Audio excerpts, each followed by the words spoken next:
He was a man of means, owner of more cattle and land than most folks could count. She'd been keeping his house for 2 solid years. The day he followed her after work, he uncovered a truth that would alter both their lives. If you liked this part, hit that like button, drop a comment, and subscribe to the channel, and be sure to keep listening for what happens next. The sun was only beginning to lift its head over the ridges east of Dusty Creek, laying a pale strip of gold across the low fog that clung to the grass. Robert Mackenzie stood on the porch of his ranch house with a mug of coffee warm in his hand, steam drifting into the chill. He had been up before the roosters, same as most mornings, and he was there to see Mary Silva ride in.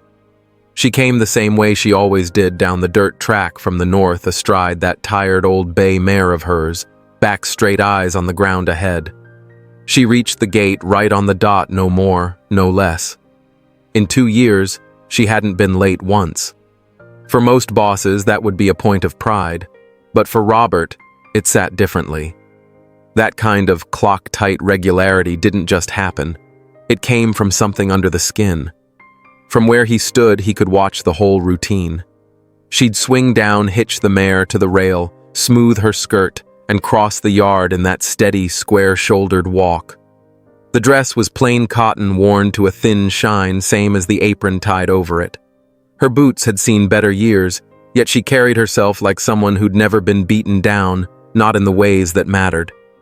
Robert had been dealing with folks most of his life. Cattle buyers, drifters, bankers, farmhands, and he'd learned to tell the difference between someone going through a rough patch and someone truly laid low. Mary didn't fit either mold. There was a set to her jaw that didn't match her clothes. Something in her said she was holding off a storm that hadn't passed yet. He went back inside and took the stairs down to the kitchen. She was already there, sleeves rolled to the elbow, moving between the stove and the table. The smell of bacon was in the air, biscuits in the oven. She gave him a polite "Morning, Mr. Mackenzie," without looking up from her work. The tone was flat, the sort of politeness you offer to a stranger on the boardwalk. "Mary," he said, pulling out a chair, "sit down and have a cup of coffee with me. This table's too big for one man." She stopped just for a breath, as if weighing something, then shook her head with a small smile. "Appreciate it, sir, but I need to get to the barn before the sun's high." Her eyes flicked to the window as she said it, quick as a bird glancing at the sky, like her mind was already someplace else. He let it go. He was used to people telling him no, but with her it was never a sharp no. It was a wall you couldn't find a door in. The morning ran the way it always did, Mary keeping to her chores with the same neat, unhurried precision, Robert at his desk in the front room, though his eyes kept straying to the yard whenever she passed. It wasn't just that she worked well, it was that she worked like she had no room for mistakes, as if there were a cost to them she couldn't afford. It was close to 11 when he heard a thump from the parlor. He excused himself from a ledger he'd been pretending to read and stepped in. She was on one knee gathering a couple of books that had slipped from the shelf. Nothing much to see there except she was moving slower than usual, her motions careful and deliberate. "You all right?" he asked. She looked up, and for the first time he noticed the deep shadows under her eyes. Not the kind a night's bad sleep will give you, but the kind carved out by weeks or months. Her skin had a pallor to it that made her look smaller somehow. "Yes, sir. Just tripped a little," she said, voice softer than he was used to hearing. She pressed a hand to the edge of the table as she stood steadying herself before letting go. Robert didn't say more, but he filed it away. He'd learned to watch for the small signs, the pauses, the catch in a voice, the little hesitations no one thinks will show. At dinner, she took a spoonful or two of beans, a bit of cornbread, and then spent the rest of the meal pushing the food around her plate. When he told her to take the leftovers home, she shook her head quickly. "I've got food at home, thank you." It was the same kind of easy lie you told to keep people from looking too close. By mid-afternoon, Robert had settled into the kitchen to brew himself coffee. The stove was still warm from her baking. She was at the counter with her back to him, her worn satchel open. Thinking he wasn't there, she pulled out a small glass bottle and shook 2 white tablets into her palm. He didn't see the name, but the label was the kind used by big city chemists back east. The kind that didn't send their goods this far unless there was real money in it. She swallowed them quick, then tucked the bottle away before turning back to her work. It took him a second to place what he'd just seen. He didn't know the medicine, but he knew the kind of place it came from. Expensive, not something you bought unless you had to.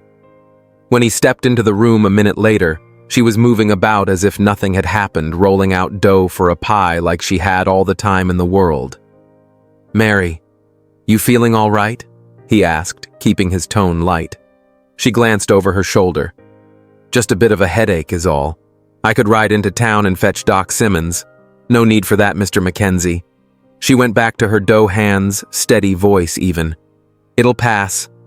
He didn't believe it for a second. Headaches didn't come with medicine like that, but he also knew pushing now would get him nowhere. The rest of the day passed quiet. Outside, the wind picked up and blew dust against the windows, rattling the panes. Inside, Robert found himself thinking less about the work waiting in the barn, and more about the woman moving through his house carrying some burden he couldn't yet name. He'd seen plenty of hard luck in his life, but this was different. She wasn't asking for anything, and she wasn't letting anything show she didn't mean to. By the time she left that evening, the yard was washed in the long shadows of late day. He stood on the porch with another cup of coffee, watching her swing into the saddle. The bay mare started down the lane at the same steady walk she'd come in on that morning. Her back was as straight as it had been at sunrise. Robert stayed there until she disappeared past the cottonwoods at the bend. He didn't have answers, but he had more questions than he'd started with. Something about Mary Silva didn't fit, and he was beginning to think the only way to understand was to start looking harder than he had before. Robert had always been a man who paid attention to the small things, how a hand rested on a table, how a boot heel dragged in the dust. But in the days that followed, he found himself watching Mary closer than ever. It wasn't suspicion driving him, not exactly. It was something quieter, the same uneasy itch a rancher gets when he knows a storm's brewing somewhere beyond the horizon. She ate little, sometimes nothing more than a hunk of cornbread and a strip of salt pork, washing it down with water, while the smell of beef stew hung in the kitchen. More than once, he caught her pausing in the middle of a chore, leaning her weight against the broom handle, or bracing her hands on the table, drawing a long breath before going on. That wasn't the way of a healthy woman. Late one afternoon, with the low sun pouring gold through the parlor windows, Robert asked her to step in. She came wiping her hands on her apron and stood just inside the door, the light painting her in warm tones that didn't reach her eyes. He told her straight that he'd been thinking on her work these past 2 years, how steady she'd been, how she'd kept things running smooth without fuss or complaint. Then he made the offer near double her wages, a room of her own in the house, and the use of one of his horses, so she wouldn't have to ride that worn-out bay back and forth every day. He figured he was giving a good thing to someone who deserved it. She froze, fingers tightening in the cloth at her waist. After a moment, she shook her head. "The pay's fine as it is, sir." Her voice was firm, her eyes closing off like a gate swinging shut. There was something else there, too, a flicker of fear so quick he might have missed it if he hadn't been looking. That night, the house was too still for sleeping. He lay in the wide bed, listening to the wind scrape along the eaves and the chirr of crickets in the grass, turning the thing over in his mind. Who, in their right mind, turned down an honest raise when it was clear they could use it? The question stuck to him like burrs refusing to let go. By morning, he'd resolved to pay closer heed. He saw more than he had before. She stopped now and then when she thought no one was looking, resting her back against the wall, drawing breath before tackling the stairs, sitting a moment on the edge of the spare room bed before finishing the dusting. At 5 o'clock sharp, she stowed away her cleaning supplies, slung her satchel over her shoulder, and stepped into his office to say, "I'm done for the day, Mr. Mackenzie. See you tomorrow." "Hold on a minute," he said, rising from his chair. She tensed like a deer hearing a twig snap. "Did I do something wrong?" "No, not a thing. It's just, we've never talked much about your pay, and I want to put that right. You've been here 2 years, and I'd like to offer you a proper increase, 50% more than you're making now. and I'll draw up a formal contract, make sure you've got medical coverage through the county, whatever you need." She blinked at him like the words didn't make sense at first. He waited for some spark of relief, maybe even a smile, but instead her face went pale and her head began to shake. "I can't take that, sir. I don't deserve it. My pay's fair for the work I do." "That's nonsense, Mary. You're the best help I've ever had, and you're worth more than I'm offering." "I can't accept it," she said again, the steel in her tone leaving no room for more talk. She thanked him politely and left the room, moving quick, almost like she was escaping. He stood there a long while after the door shut, the shape of her refusal hanging in the air. Folks didn't turn down money without a reason that went deep, and he meant to find out what it was. That night, he paced the empty rooms, seeing again all the little things from the past 2 years, her habit of leaving in a hurry, her unwillingness to speak of herself, the way she sidestepped any offer that sounded like charity. The next morning, he was out on the porch before 7, coffee in hand, waiting for her.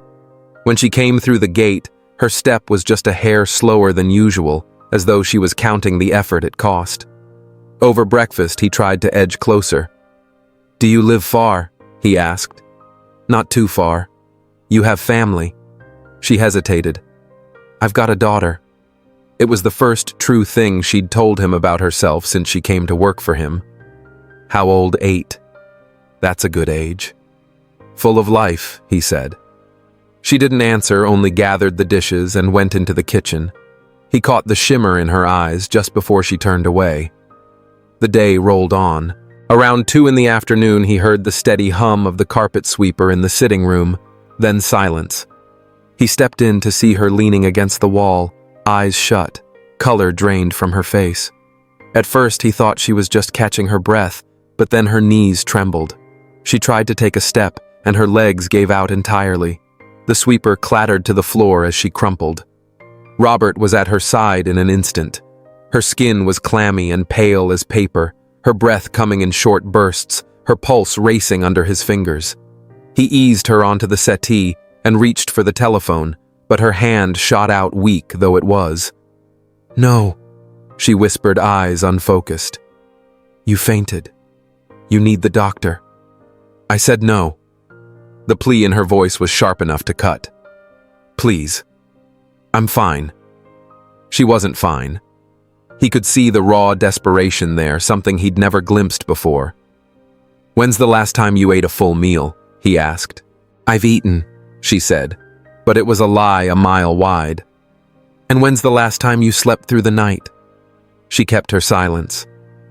"Mary, what's going on? Why do you drive yourself so hard? Why won't you take help? And what's got you so spooked about a doctor?" The dam broke then. Not with a few quiet tears, but with deep shaking sobs that seemed to carry years of hurt.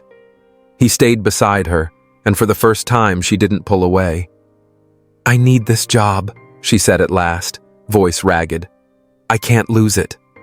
"You won't lose it," he told her. "But you do need me. Tell me what's happening." "I can't, Mr. Mackenzie. I can't talk about it." He knew pushing now would only drive her deeper into whatever shell she'd built. He helped her sit up, poured a glass of water, stirred a little sugar into it, and told her to go on home and rest. But as he watched her walk out with that satchel on her shoulder, he knew he wasn't about to let it end there. 15 minutes later, he was in the saddle, trailing her at a distance. The feeling wasn't pride or suspicion anymore. It was worry heavy enough to set aside any thoughts about whether he was crossing a line. The trail Robert took that day bent through land he knew well.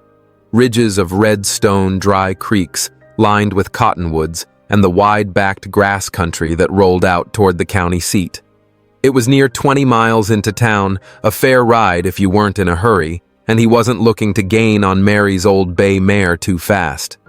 He kept back, letting a freight wagon and a string of pack mules work as cover. The autumn sun was warm on his shoulders, but he felt a cold of another kind gathering low in his chest. He'd followed her because he couldn't shake what he'd seen the past weeks, the way she went pale on her feet, the scraps she ate, the lies too small to mean anything except to hide the truth. A person didn't turn down honest help without a reason, and he had the sense her reason was tied up tight in something bigger than pride. By the time the town's main street came into view, dust hanging over the roofs, Mary had already turned off toward the far end where the brick building stood. He eased his horse down the side street, watching her swing down in front of the county hospital, a big red brick place with white trim and an iron hitching rail. She tied the bay, reached into her saddlebag for a small bundle, and went through the front doors without looking around. Robert swung down out of sight, looping his reins on a post by the freight yard, then took to the boardwalk on foot. He went in the front, moving quiet among the folks waiting on benches, eyes down like any man come to see a friend. She was up ahead, starting up the narrow staircase toward the second floor. He knew that building well he'd given money when they added the upper rooms years back, and he knew the top floor was where the sickest children were kept. It hit him like a mule's kick. He hadn't guessed it until now, but the picture came clear all at once. A child and sick, bad enough to keep her in here. Mary had never spoken of kin, never let on about a daughter. Now he could see why she worked herself the way she did, why she guarded every scrap of dignity like a bank keeps its gold. The air on the fourth floor carried the smell of antiseptic sharp enough to burn the nose, and under it something heavier, the weight of waiting, the stillness of rooms where families sat with their hands locked together. He passed benches where women stared at the floor, eyes gone dry from too much crying, and men sat stiff as fence posts, hats twisting in their hands. At the far end, he saw her in a blue plastic chair beside a half-open door, smiling in a way he'd never seen. Not the polite lift of the lips she gave him at the ranch, but a warm, open smile that belonged wholly to the person inside that room. "Brought you the book you asked for?" she said softly, leaning forward. "Want me to read it?" Robert stepped to where he could see through the gap. The girl in the bed was small and thin, her scalp bare under a kerchief, her skin pale against the white sheets. Lines ran from her arm to the machines at her side, but her eyes were bright, fixed on her mother with a fierceness that didn't match her frail frame. "Mama, are you tired?" the girl asked. "No, my love. I'm fine. You always say that, but I know when you're sad. Is it the money again?" Mary closed her eyes for a moment, fighting whatever rose up inside her, then said, "Don't you worry about that, Sophie. Mama will take care of it." Robert felt his jaw tighten. He thought about all the months she'd worked under his roof, the things he'd missed, the chances he'd had to see it sooner. Somewhere down the hall, a nurse spoke to the girl, something about a bill for medicine that hadn't been paid. If it wasn't settled, the treatment would stop. Sophie's voice, young and certain, carried into the hallway. "But you already work all day and all night, so where will you find more time to work?" That question hung in him like a bell still ringing. Now he understood why she turned down a raise, why she feared a doctor, because every ounce of her was bent toward keeping that girl alive, and nothing else mattered. He left the doorway before she could see him and went to the nurse's desk. The woman there, middle-aged, with kind eyes, looked up from her chart. "Ma'am," he said, "could I trouble you for some information on a patient, Sophie Silva?" Her gaze sharpened. "Are you family?" He hesitated, then shook his head. "No, I'm her mother's employer. She's been working for me 2 years, and I only just learned of the situation. I'd like to help, but I need to understand." The woman glanced both ways down the hall, then lowered her voice. "She has acute leukemia. If it's caught early, there's a good chance of cure, but Sophie's was advanced when she came in. With the right treatment, imported medicines, constant testing, she's got about being live. Without it..." She didn't finish, but the look in her eyes said enough. "Your Mary's sold everything she owned, works herself to the bone, but it's not enough. The public care keeps her going, but it's not sufficient for the medicine Sophie needs." Robert nodded, throat tight. There are a chance, better than he feared, but costly. He thanked the nurse and made his way back to the room. Mary was reading now, her voice low and warm, changing for each character in the story. Sophie laughed in little bursts, and for that moment she could have been any child, not a patient fighting for her life. When the story ended, the girl asked Mama, "When I get out, can we have our own house?" "Of course, my love. Small, but ours, with a garden for flowers. And you won't have to work so much." Mary faltered, then said, "I'll work as much as I have to, but I want to see you happy. You never laugh, Mama. I'm happy when I'm with you, Princess. I don't need anything else." At 6, Mary kissed her daughter's forehead and promised to be back early. The girl asked if she'd be sleeping at home. "Yes," Mary said, but Robert, watching from the hall, knew it was a lie. He followed as she spoke with other mothers, women with blankets and pillows tucked under their arms. He saw her step away from the main hallway and take the narrow back stairs instead of heading for the front door. Robert waited a few moments before following. The stairway was dim, smelling of damp wood and soap powder, and it led out into the hospital's low-ceilinged cellar. Down there, alongside the laundry tubs and crates of supplies, a few old cots and bedrolls were tucked into the corners, a place for mothers who couldn't afford a boarding house to sleep near their sick children. In one corner, mattresses lay side by side, thin blankets spread over them, pillows lumpy and worn. Mary knelt on one, laying out a faded coverlet. Beside her was a plastic bag with a change of clothes and a package of crackers. She took out a small notebook and began to write figures for what was due the next day, what she could earn with extra hours, what was still short. Then she reached into her satchel and drew out a gold bracelet and ring, turning them in her hands like they were pieces of another life. After a moment, she put them back. That was all she had left, Robert thought, and she meant to give it up for medicine. He stood there a long moment, feeling as if a rough hand had closed hard around his heart. The image of Enrique came back sharp and clear, his boy small in the bedskin, pale as paper, taken by the same kind of sickness gone despite every doctor and remedy Robert had been able to buy. He'd ridden to far-off towns, sent for the best from back east, but nothing had stopped the end from coming. Now, here was another child, another fight, and he knew deep down he couldn't watch it play out the same way. Not again. He left without a word, walking slow to his horse, mind turning over what he'd seen. By the time he got home, he knew he couldn't stand by. He also knew he couldn't just hand her money. Pride was all she had left besides her daughter, and to strip that away would be its own kind of harm.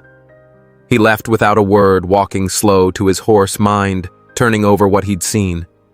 By the time he got home, he knew he couldn't stand by. He also knew he couldn't just hand her money.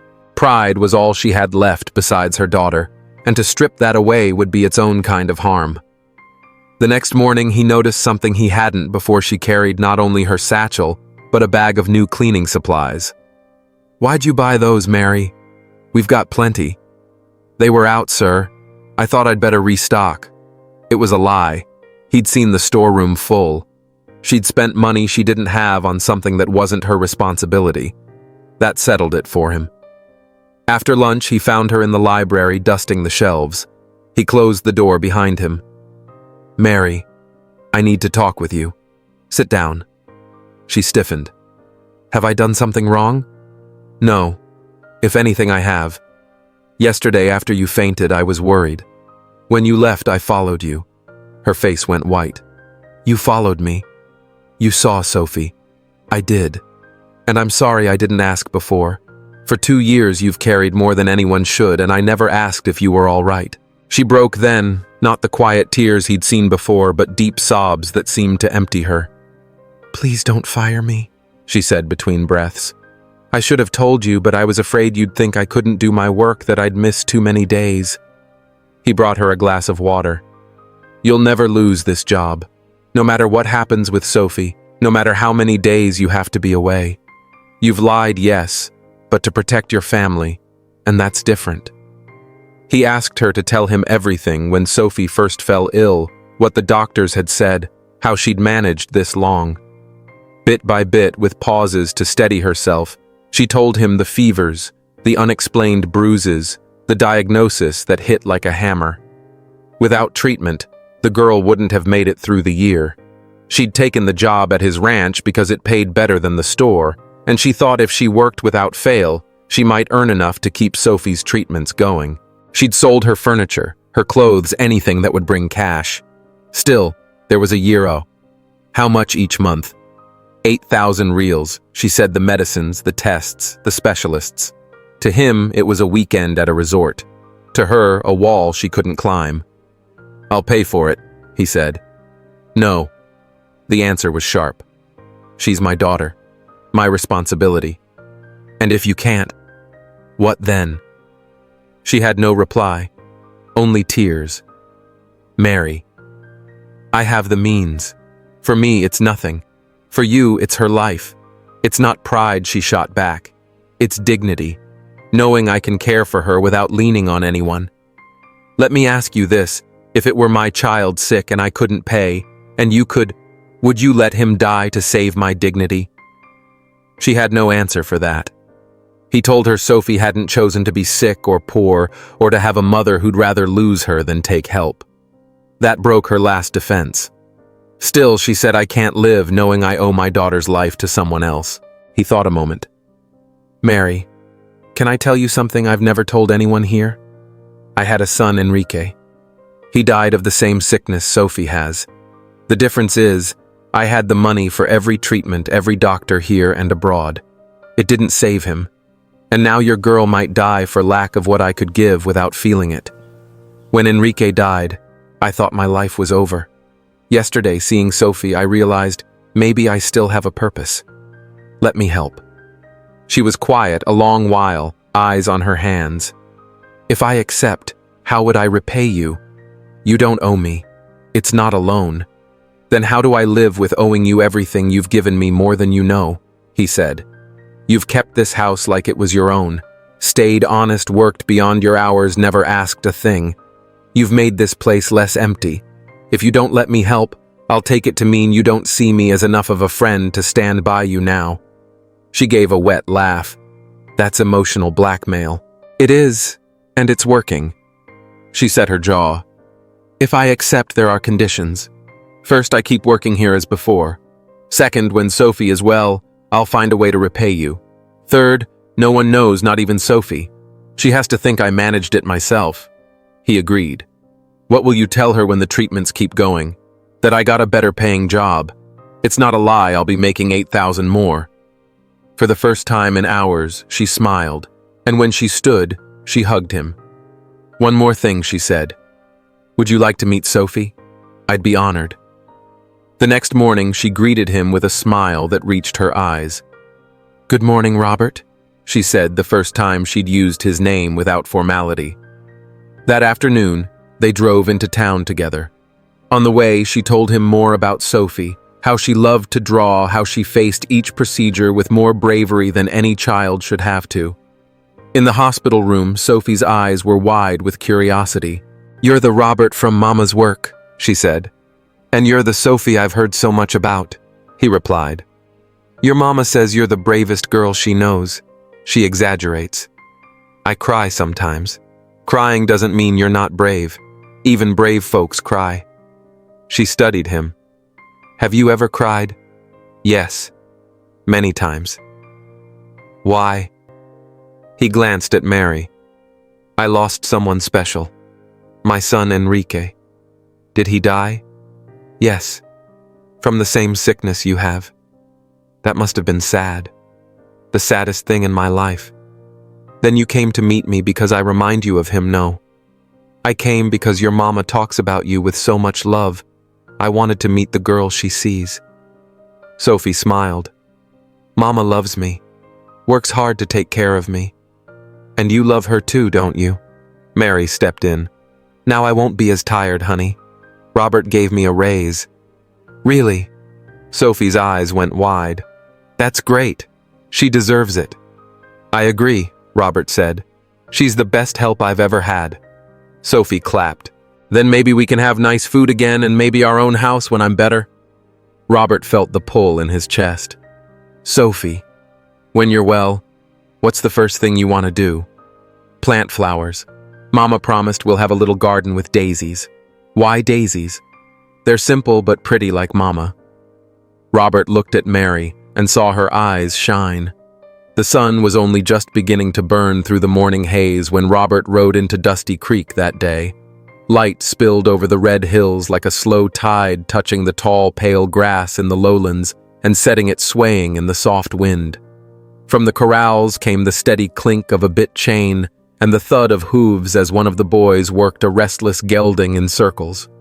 Life on the ranch carried on as it always had, early steady with the smell of hay and leather hanging in the air. But for Robert, nothing felt quite the same since he'd learned the truth about Sophie. He'd been making the long ride into the bigger town twice a week now, crossing scrubland and wheat stubble past wind-worn fence posts and the occasional jackrabbit darting off into the sage. Each time when he stepped into that small-town infirmary, he'd find Sophie sitting propped up against her pillows, a scarf wrapped neatly around her head, a book of stories resting in her lap.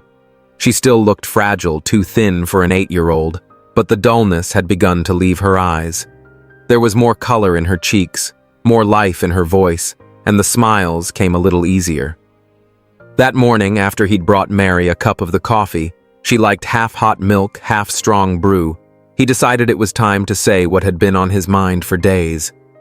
"Mary," he began, his tone even, "I've been thinking on something. About Sophie." She looked up from where she was tucking in the blanket at her daughter's feet. That guarded expression was there again, the one she wore like a badge alert, wary, ready to fend off any sort of offer that might put her in someone's debt. "I'd like to see her moved," Robert said, "to a place back east. There's a clinic there with better medicines, cleaner air, and doctors who've been at this work for decades. I think it would give her the best chance." Mary straightened her hands, still resting on the blanket. The shake of her head came quick, like she'd been expecting this sort of talk and had her answer ready. "No, sir. I can't." She hesitated, searching for the right words. "The cost alone would, well, it's more than I could ever keep up with. And we're doing all right here." Robert didn't let her finish. "Mary, listen. This isn't about money. Call it a benefit of the job if you like. You've more than earned it. Sophie deserves the best care there is, and I've already looked into it." She stood silent for a long moment, eyes fixed somewhere past his shoulder, as if the far wall might offer a way out of the conversation. Her fingers fidgeted with the worn hem of her apron. There was a flicker of doubt in her eyes, but the wall was still up. Robert decided not to push harder. "You've been carrying this load alone for a long time," he said quietly. "You don't have to anymore." They parted at the door without another word. But 2 days later, when Robert stopped in with a small parcel of dried apples for Sophie, Mary gave the smallest nod, quick, almost shy, and said, "All right, we'll go." The trip east took 3 days. Robert arranged for a private rail car so Sophie wouldn't be jostled too much by the long ride. Mary sat beside her the whole way, pointing out the herds of pronghorn in the distance, the rows of cotton plants turning brown for harvest, the red cliffs where swallows darted in and out of nests like scraps of paper tossed in the wind. Sophie, with her thin hands pressed to the glass, watched it all in wonder. She'd never been beyond the county line before. The clinic sat on a rise above a slow, wide river. It wasn't like the hospital in town with its crowded halls and sour smell of disinfectant. Here, whitewashed walls reflected the sun and open windows let in a steady breeze from the water. In back, there was a garden of lavender and white daisies that you could smell all the way from the porch. The nurses spoke soft and smiled easily. Sophie was given a small private room with a bed beside a window that looked out on the flowers. Mary didn't trust it at first. She moved around the room like a mother cougar in a strange den, checking the labels on every bottle, measuring out Sophie's water herself, asking questions of the staff until she was satisfied with each answer. Robert didn't interfere. Trust was something you built over time, not something you handed over like a coin. Slowly, though, the change came. Sophie began to take short walks in the garden, at first leaning on Mary's arm, then moving on her own, her steps still careful but surer each day. She'd come back flushed from the cool air, chattering about the tabby cat that slept under the oak tree, or the yellow butterflies that floated over the lavender. Sometimes she'd tell Robert about the silver-haired doctor who told her cowboy stories before bed, making her laugh so hard she forgot for a moment about the needles and medicines. Robert made the trip out as often as his work at the ranch would allow. Sometimes he brought sweet cornbread wrapped in a clean cloth, sometimes a bunch of wildflowers from the creek bed once, even a small carved horse he'd found in a trading post. He never came empty-handed. Though it wasn't the gifts that brightened Sophie's face, it was the time he stayed the way he listened when she spoke. Mary remained polite, reserved, but Robert noticed a small shift. She didn't stand quite so stiff when he was near. The quick, clipped answers began to stretch into real sentences, and every now and then he caught her watching him when she thought he wasn't looking something unreadable in her eyes. 3 months passed. Sophie's hair had begun to grow back in soft, dark fuzz. She could walk from her room to the garden without resting, and she laughed often enough now that the sound didn't surprise Mary anymore. The clinic staff were pleased, the doctor hopeful. It was time Robert decided for them to come home. He rode out ahead that morning, leaving Mary and Sophie to follow in the wagon. The air was sharp and clean, the creek running high with the last of the mountain snow melt. Down along the south pasture on a rise above the water stood a small cabin he'd had built while they'd been away. Fresh pine boards, a white rail fence, and a patch of bare earth out front ready for planting. The roof was pitched steep to shed snow in winter, and a porch wrapped around the front and side with a bench facing the creek. When the wagon rolled up, Sophie's eyes went wide. "Whose house is that?" Robert stepped down from his horse and took the wagon's reins. "Yours," he said, nodding toward Mary. "Well, yours to live in anyhow. Figured it'd make things easier being closer to the ranch. No more long rides into town for work and plenty of room for a garden." Mary climbed down slowly, looking from the cabin to Robert and back again. I don't know what to say." "Don't say anything," Robert told her. "It's not a gift. It's a place for you to work from, same as the bunkhouse is for the hands. Only this one's got a fence and a view." She turned away for a moment, her hand brushing the white rail. When she looked back, there was something softer in her face than he'd seen before, still a trace of caution, but mixed now with something warmer. Gratitude, maybe, or the first flicker of trust. Sophie ran to the bare patch of earth out front and knelt down, pressing her palms to the soil. "We can plant flowers here?" Mama Mary smiled at her daughter, and for the first time since Robert had met her, it wasn't a guarded smile, it was open, full of light, and he thought maybe they were all beginning to step into something new. The discharge came and went with less fuss than anyone expected, though the head nurse said, half laughing and half tearing up, that she'd never seen a send-off quite so warm. In the weeks that followed, the house by the creek settled into a new rhythm, the kind that builds from small things done the same way each day, and the care people take when they mean to keep one another close. The cabin was no mansion, and that was by design. It was a snug place with a low roof that held heat in winter and turned light soft in summer. 2 rooms and a lean-to kitchen, a porch deep enough for shade, and the sound of water rolling over stones that never quite left the ear. Marina kept a kettle on a pan of bread, rising a hand-sewn curtain, lifting and falling with the afternoon breeze. Sophie ran hard in the yard, and then came in rosy with sweat-gulped water from a dipper, and went right back out to check the small green nubs that were pushing through the soil where she'd planted her daisies. 2 weeks after the return home, long enough for sleep to come easy, and for the fear to ease its grip short enough that gratitude still sat close to the surface. Robert stood on the porch with a mug of coffee cooling in his hands, and watched Sophie kneel by the new bed of flowers like a child at church, careful and intent. The fence he'd built was simple white rails, the paint still clean and bright where the sun hit it. Chickens scratched in the dust near the shed. From the far pasture, a low bawl drifted on the wind, and somewhere up the road a wagon creaked its way toward town. Marina moved in the kitchen with a quiet efficiency he had come to recognize, the scrape of a spoon against a bowl, the soft thud of a cupboard door, the pleasant murmur of someone content to work and be done with it. Robert Sophie called, turning her head without standing. "Come see how they're coming up." He set the mug on the porch rail and took the steps down the boards, flexing under his weight. She was beside the bed where small green shoots, thin but stubborn, had pierced the crust of soil in even rows. She touched one with a fingertip, not to bend it, just to prove to herself it was real. "Look," she said, eyes bright and serious at the same time. "They're growing." "They are," he said, crouching near her, his knees popping in a way that reminded him he wasn't young. though he felt younger these days than he had in years. Prettiest thing I've seen in a long while.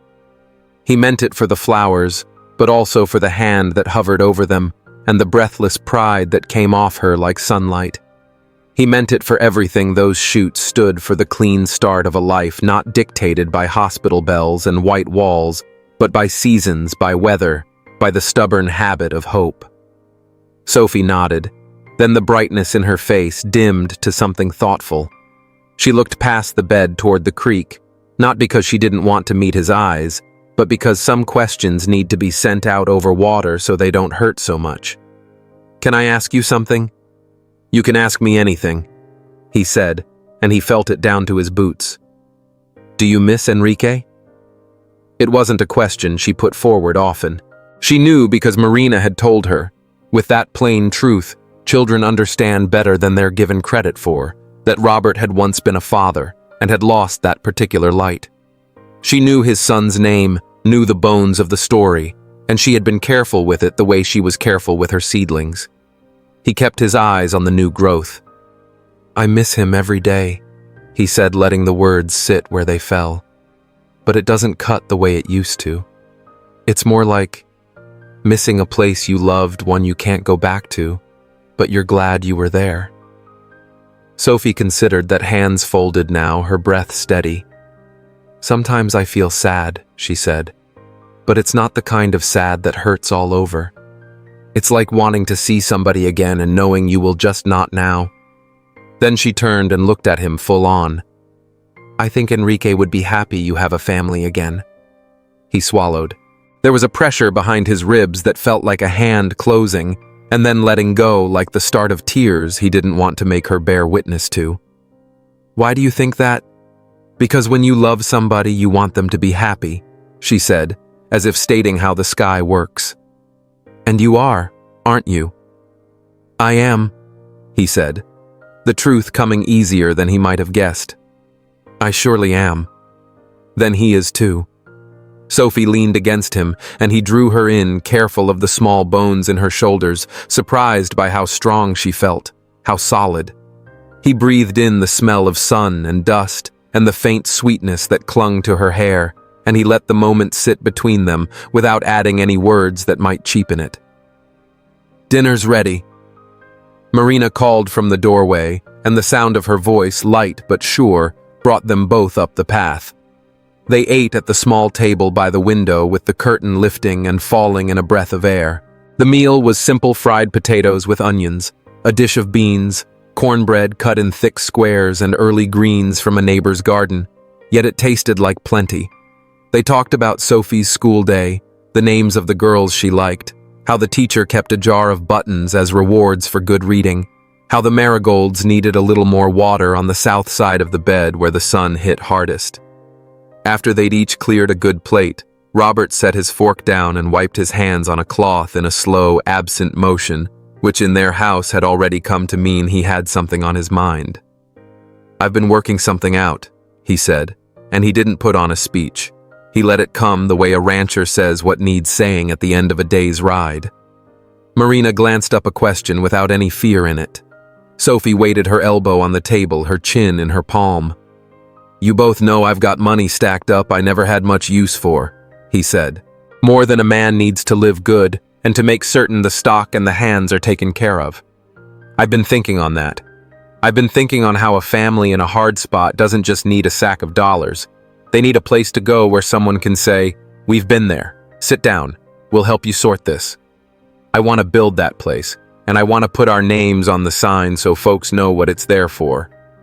Sophie's eyes widened. Then her mouth opened. "Like a house for helping." "A house. And more than a house," he said. "A center next to the hospital so doctors can walk over and talk to the folks who are scared and broke and don't know what comes next.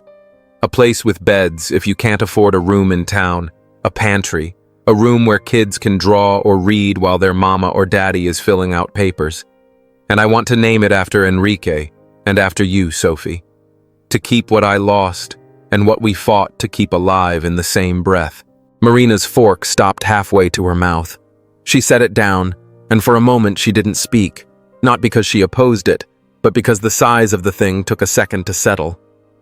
I mean the Enrique and Sophie Center, he said, and the words hung there as plain and right as the sound of his own name.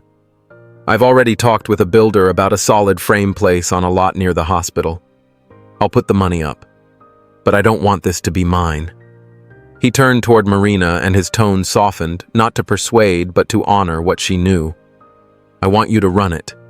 You know better than anyone what it takes to sit with a mother who's afraid her child won't see the next season and tell her what to do next, how to get through the night.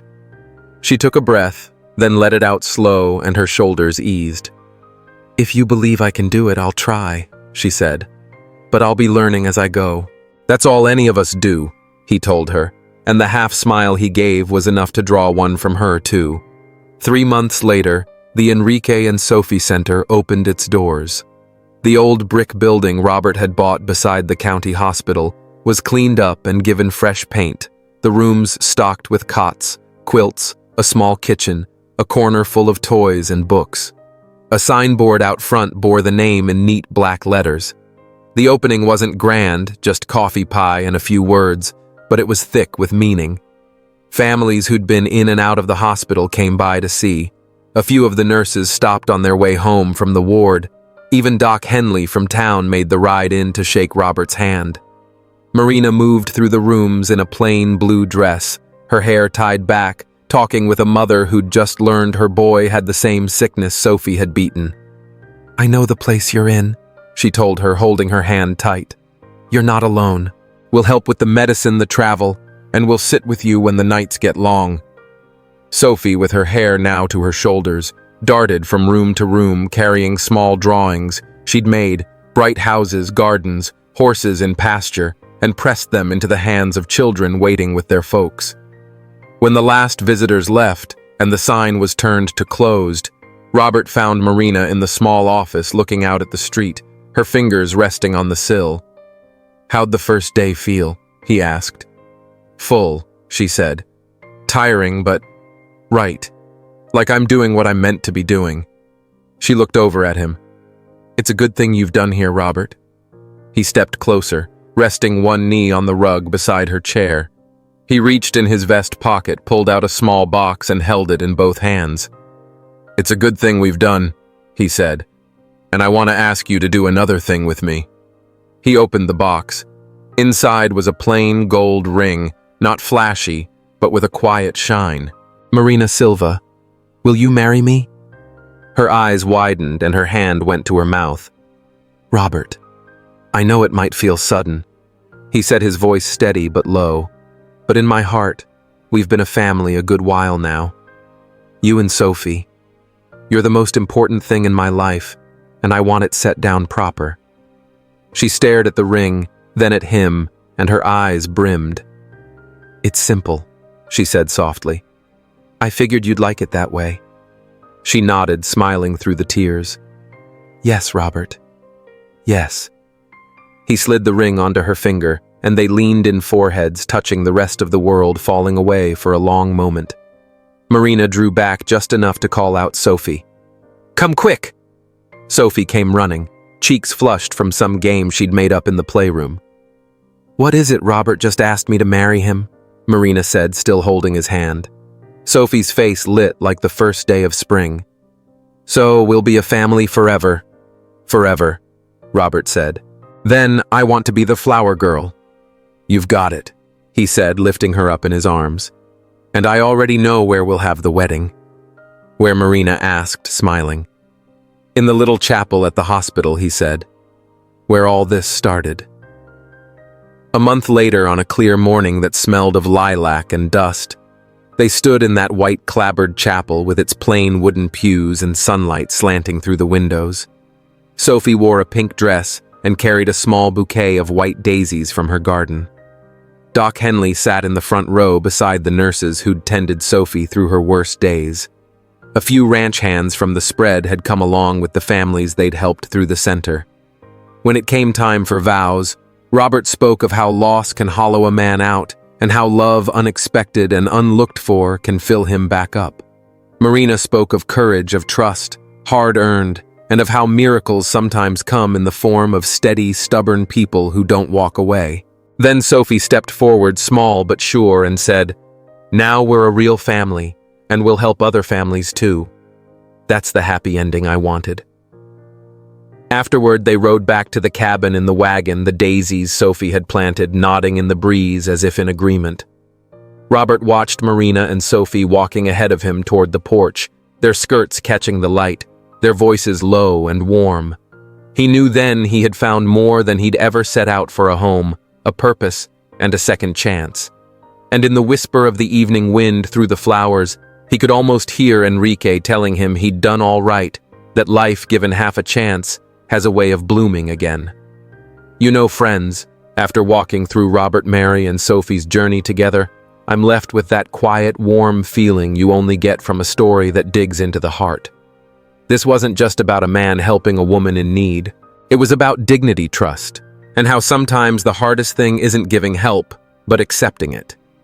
Robert's past loss made him see what Mary was going through, and instead of stepping in like a savior, he found a way to stand beside her without taking her pride away. And Sophie, what a light she is. Her hope, her honesty, her little dream of planting daisies. It reminded me that healing isn't only about medicine. It's about creating a life worth fighting for.